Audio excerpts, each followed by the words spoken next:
j'ai organisé une compétition de F1 miniature sur mes réseaux sociaux.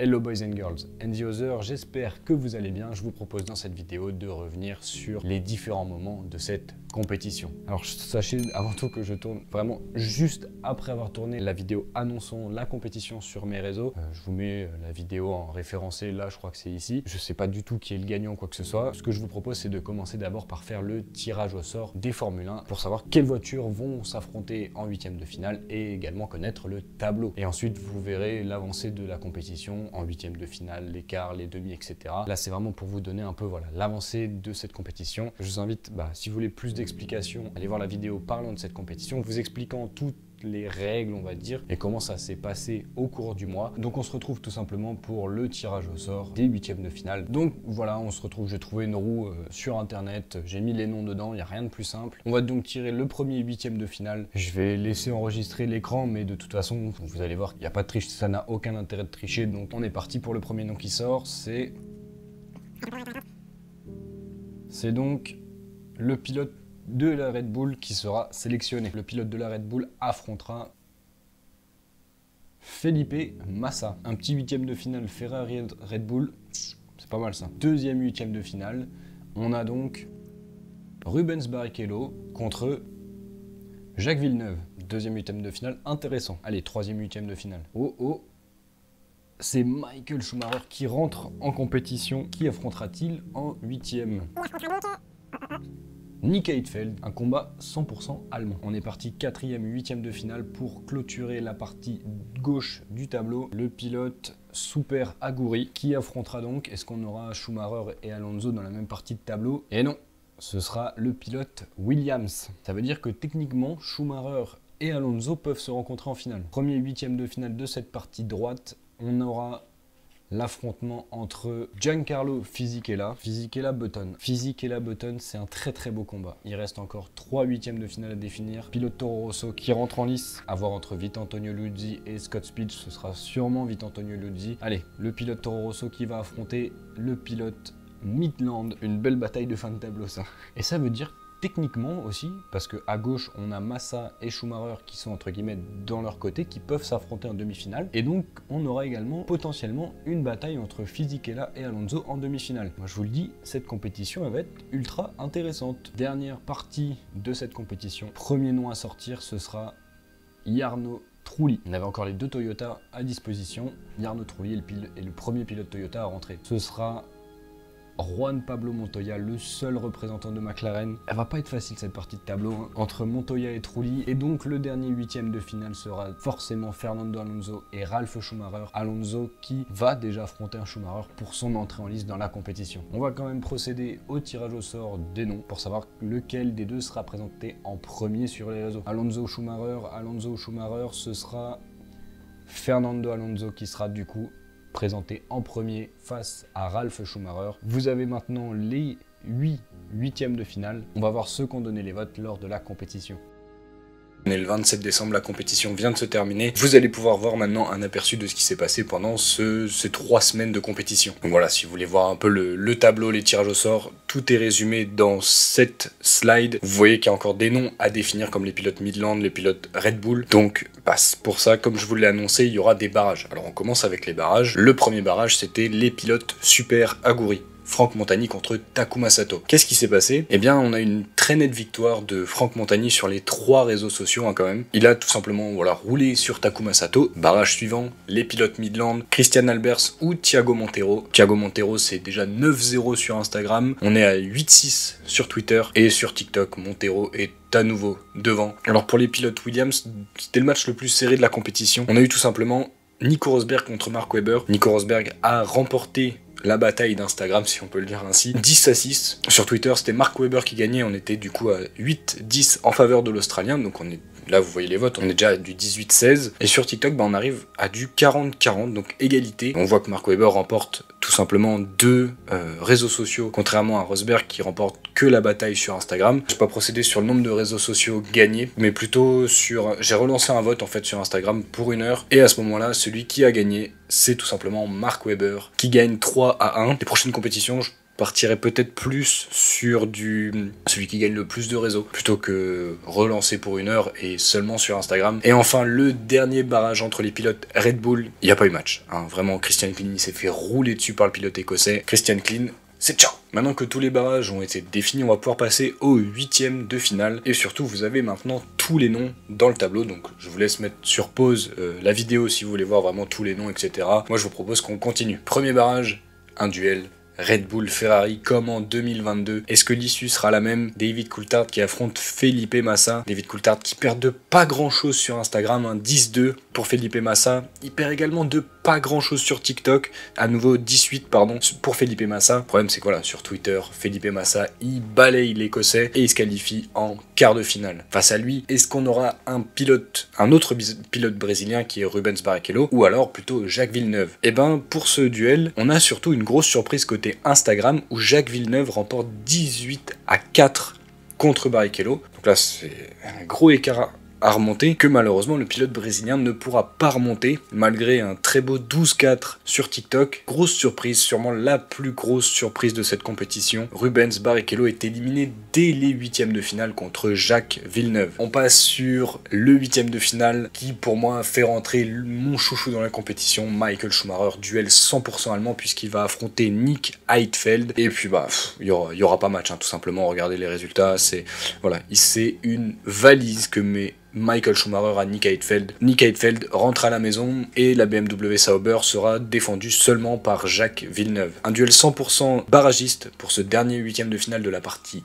gauche. On a le seul français de la compétition, Franck Montagny, qui affronte Mark Webber. Est-ce que Franck Montagny a été défendu par vous sur les réseaux sociaux? Et ben malheureusement non, il prend une petite valise également, hein, il rentre à la maison et il aura fait qu'un tour dans cette compétition. Mark Webber part affronter Michael Schumacher en quart de finale. On entame du coup la partie droite de la compétition avec 2 pilotes ayant remporté une victoire lors de cette saison 2006. Giancarlo Fisichella qui aura gagné le Grand Prix de Malaisie 2006, ce qui est d'ailleurs sa dernière victoire en Formule 1, et Jenson Button qui remportera sa toute première victoire en Formule 1 avec la Honda sur le circuit du Hungaroring en Hongrie. Est-ce qu'il y a eu match? Et ben il y a une petite armée en fait sur Twitter qui est fan de Renault, et du coup malheureusement pour Jenson Button et même sur les autres réseaux sociaux, hein, il s'est fait un peu laver. Malheureusement Jenson Button ne passera pas les 8e de finale, contrairement à Giancarlo Fisichella qu'on retrouvera en quart de finale. Mais contre qui? Est-ce qu'il va affronter un pilote italien au volant de la Toro Rosso, que je vous avais d'ailleurs pas encore annoncé? C'est Vitantonio Liuzzi qui représentera Toro Rosso dans cette compétition. Face à lui, on a un barragiste, Thiago Montero. Est-ce que Thiago Montero au volant de sa Midland peut passer contre Vitantonio Liuzzi? Je trouve franchement, très honnêtement, que la Toro Rosso est l'une des plus belles voitures de cette saison 2006. Qu'en est-il? Et ben c'est très serré sur Instagram, victoire de Midland sur Instagram, mais sur Twitter c'est un 6-1 sans appel pour la Toro Rosso, et sur TikTok c'est un 8-1 également pour la Toro Rosso. Vitantonio Liuzzi monte affronter Giancarlo Fisichella en quart de finale. Avant-dernier 8e de finale, l'entrée en lice de Toyota. On n'avait vu encore aucune Toyota dans cette compétition. Jarno Trulli affronte la McLaren MP4 21 de Juan Pablo Montoya. Est-ce que les Nippons peuvent passer en quart de finale? Sur Instagram, on a une grosse offensive pour défendre la McLaren de Juan Pablo Montoya. Sur Twitter, le score est sans appel 10-3. Et sur TikTok, 14-2. Désolé Jarno, tu t'es bien battu, mais c'est au revoir. La McLaren monte en quart de finale. Dernier affrontement de ces 8e de finale, l'entrée en lice du champion du monde, surtout contre un Schumacher.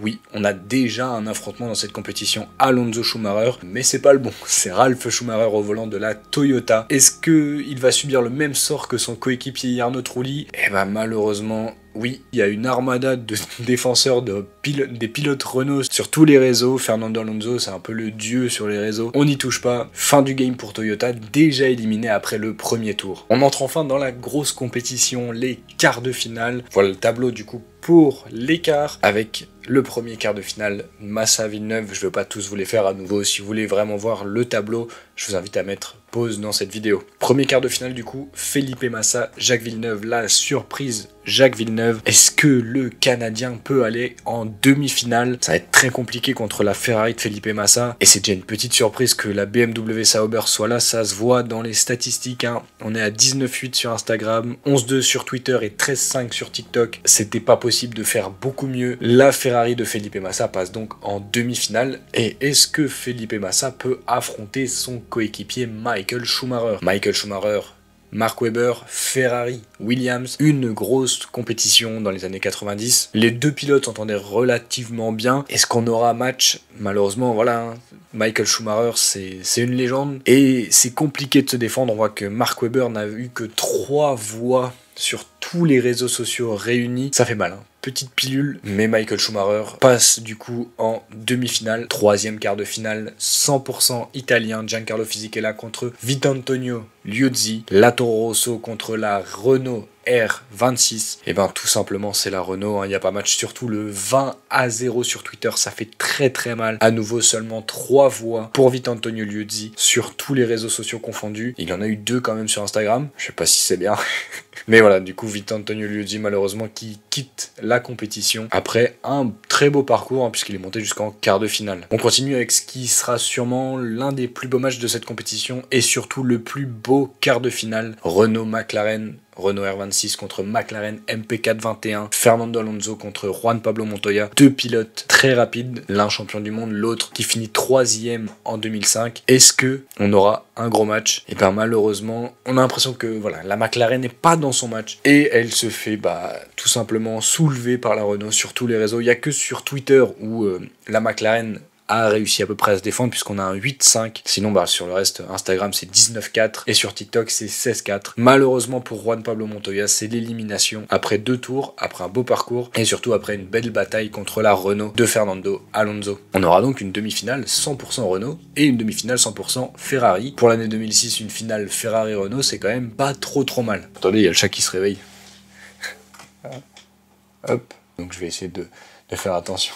On est du coup parti pour les demi-finales, Felipe Massa contre Michael Schumacher, le maître contre l'apprenti. Lequel des deux va aller en finale? Est-ce que je dois vraiment vous poser la question tant Michael Schumacher est une légende? 24-4 sur Instagram, 16-2 sur Twitter et surtout 22-0 sur TikTok. Felipe Massa se sera bien défendu, mais malheureusement, voilà, affronter Michael Schumacher en demi-finale, faut être solide et ça n'a pas été le cas. Le pilote brésilien sort d'une grosse compétition, il aura quand même été jusqu'en demi-finale et donc Michael Schumacher va en finale. Est-ce qu'on va avoir une finale de rêve contre Fernando Alonso? Et ben la réponse c'est maintenant. Giancarlo Fisichella, Fernando Alonso, 2 hommes de la même écurie pour une place en finale pour affronter le Baron Rouge. On se dit comme ça que le match va être déséquilibré parce que voilà, Fernando Alonso c'est le champion du monde 2006 quoi, c'est le double champion du monde en titre, son coéquipier il l'a éclaté en 2005 et 2006 et pourtant hein, on se retrouve quand même à un match plus serré, on va dire que Felipe Massa, Michael Schumacher, puisqu'il récolte quand même 6 voix, le pilote italien, sur Instagram. Il en récolte 5 sur Twitter. Ça y est, les admirateurs de Fernando Alonso se sont réveillés en demi-finale. Ils mettent un 31-5 à l'italien. Et sur TikTok, à nouveau 6 voix pour Giancarlo Fisichella, mais ce sera pas assez. Il quitte également la compétition. Fisichella, c'est ciao! On y est, la finale que tout le monde attendait depuis le début de la compétition va avoir lieu. Fernando Alonso va affronter Michael Schumacher. Est-ce que le pilote allemand peut prendre sa revanche de 2006? J'espère, oui, j'espère. Qu'est-ce que j'espère qu'il va l'éclater. J'ai une haine encore de 2006. Ça y est. On est parti. Instagram, victoire de Alonso, 8-6. Il reste encore 2 réseaux. TikTok, victoire de Schumacher, 18-15. Il a donc l'avantage après TikTok. Sauf que je vous ai déjà dit qu'il y avait une armada de fans d'Alonso sur Twitter. Il n'y a jamais eu autant de votes pour un pilote dans toute la compétition. Il y a eu 130 votes et Fernando Alonso a pris 72% de ces votes. C'est-à-dire 94 votes ont été pour Fernando Alonso et seulement 36 du coup pour Michael Schumacher. Ça fait chier quoi.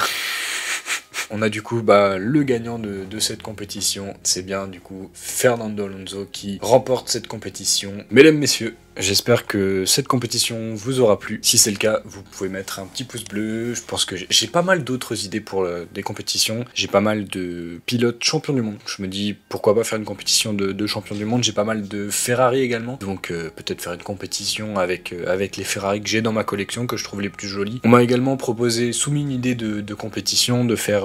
alors faut que je réfléchisse comment procéder à ça, mais de vous donner la possibilité de choisir quel est le meilleur pilote d'une écurie. Voir comment est-ce qu'on peut procéder pour élire le meilleur pilote d'une écurie qui est sur la grille en 2023. Par exemple pour Aston Martin ce serait depuis Force India par exemple.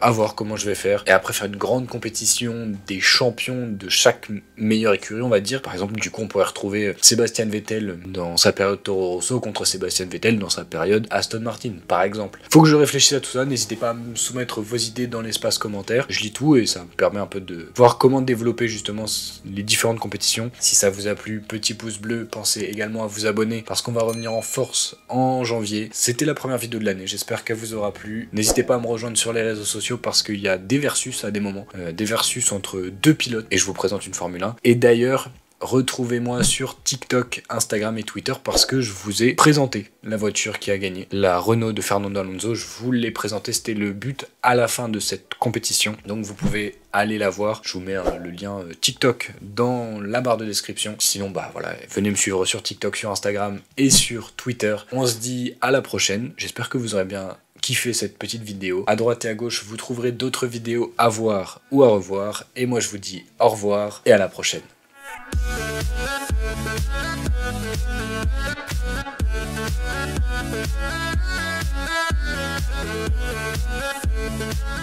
Fisher!